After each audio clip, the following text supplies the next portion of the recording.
The preliminary task involved making a college magazine. In my opinion, this task was very rushed and was a rough guideline as to what I should and shouldn't do in my actual magazine. One of the main things I learnt from doing the preliminary task to actually make the full product was that I had a better understanding of conventions, which helped to make my magazine more professional. For example, whilst I'd included the basic conventions, which were the masthead, cover lines and skyline, the fonts and colours I had chosen for these conventions didn't complement each other. I'd also missed out conventions such as the price and date on the school magazine, which meant that the magazine lacked professionalism. Something else that I learnt from the preliminary task was that the main cover line didn't anchor the main image. It merged with the rest of the cover lines, which all overlapped the main image, and therefore it didn't really give a true representation of magazines. After comparing my school magazine to my music magazine front cover, I realised that my magazine looks more professional, which is most likely due to the images that are in it, as I had actually thought about who would be in it, their performance and the clothes that they would be wearing. I also used a DSLR camera to take the images for my full product so that the images would be of a better quality than when I'd used either my phone or a digital camera to take the images for the school magazine.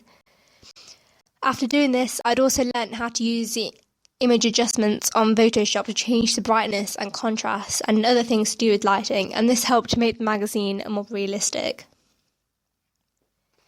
Through both the front cover and contents page of my preliminary task, I noticed that there was lots of dead space, which is something that doesn't occur in magazines, and I analysed, and so for my full product I tried to fill all the dead space around the main image. For the contents page of my school magazine, I noticed that once again I'd left out an issue number along the top where the masthead and title contents is, and so I wasn't really following conventions I'd seen in other magazines. The images in the preliminary contents page have also been used to fill dead space and so look out of place, and they don't contain captions or articles that go with them, and the text was made to go around the image. Along the bottom of the preliminary task, I included a panoramic image of the outside of my school.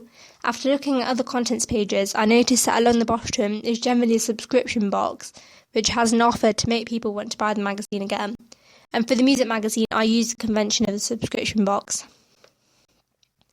Another one of the things I've learnt from doing the preliminary task was that I like the layout of the text on my contents page with the page number, headline, and extra text beneath, and so I've used that in my music magazine.